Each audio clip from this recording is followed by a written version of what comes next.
Hello guys, in this video I am going to show you how to set your personal information in the Trusted Housesitters application.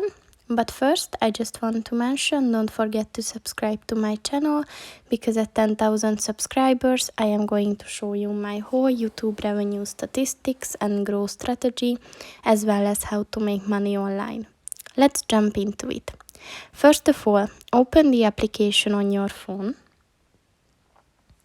Then click on the person button at the bottom of the page on the right. And then just scroll down and click on the settings button. And then click on the account button.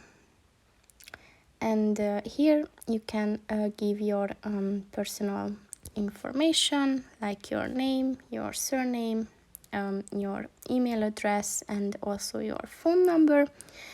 And once it is set, just click on the update details and your personal information will be given. So that's pretty much it for this video, guys. See you in the next one. Goodbye.